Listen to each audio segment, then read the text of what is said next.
Hi, my name is Tim. I'm a data science fellow at Insight. Today, I would like to introduce to you my Insight project, Smart Deal, which is a web app for consumers to predict the next sales event within certain time windows.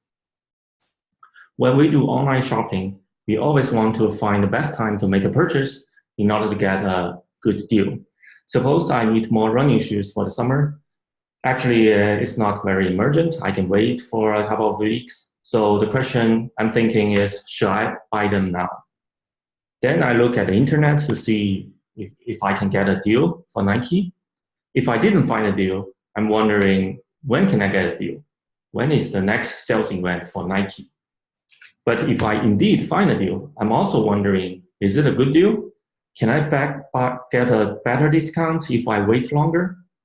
In order to answer all these questions, I developed this web app. It's called Smart Deal. Let's first take a look at how it works.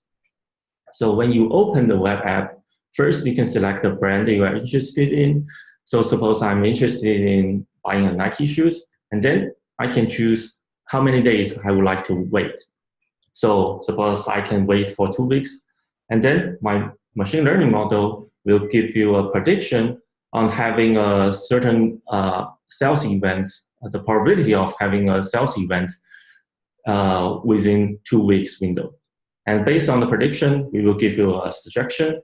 For example, here, we suggest you to wait for 2 weeks.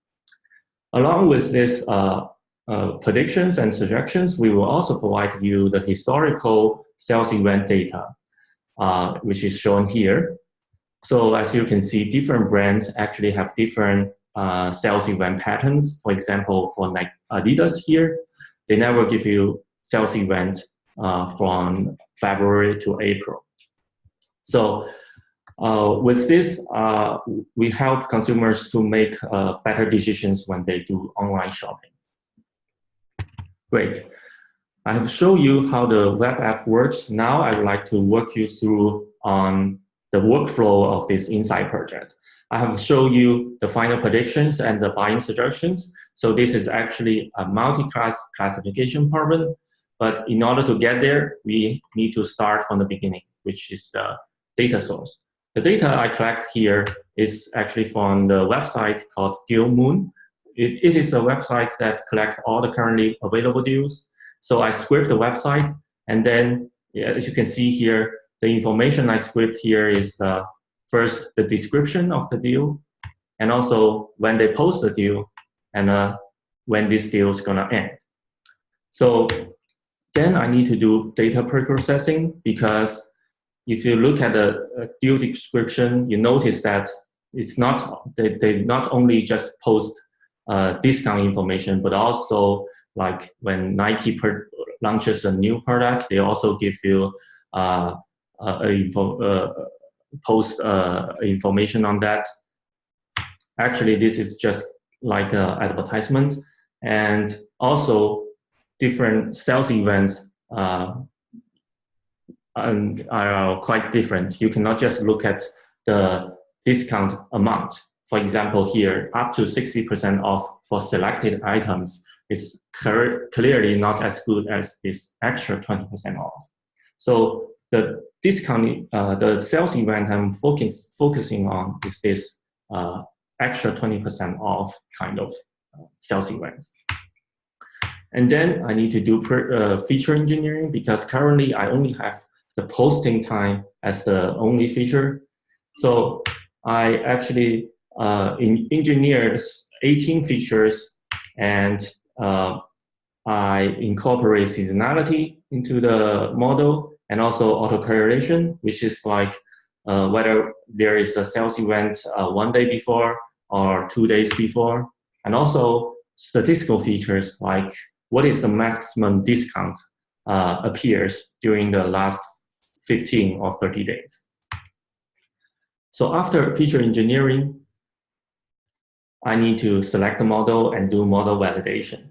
But let me first discuss how I validate this model. First, I will hold the data from 2018 to 2019 as the final evaluation. And then I will train the model from 2015 to 2018 in this forward chaining fashion. So in order to evaluate a model, I have to choose the evaluation metric. The metric I'm using here is precision because it's very important for user experience because I don't want to give a wrong prediction on the sales event. So the baseline model here is just replicate last year's discount result. As you can see, the precision here is not very good. And then I use a logistic regression model. So the precision have a significant improvement. And also at the end, I use XGBoost and the performance is even better. So after this, so this finished the workflow of this Insight project. With this web application, consumers can make better decisions when doing online shopping. So they can save money and also save time. On the other hand, online stores can also use this web to understand consumer behavior because different consumers have different sensitivity on time. And also, they can actually use this web app to adjust their promotion strategy because they can learn their competitors' promotion pattern and adjust their strategy accordingly. So this is me. My name is Tim. I'm from University of Minnesota. In Minnesota, I study theoretical condensed matter physics. Specifically, we are interested in understanding the mechanism of high temperature superconductivity. So I basically use mathematical models to make predictions on experimental data. At Insight, I actually use machine learning models to make predictions on business data. So thank you. Thanks for your attention.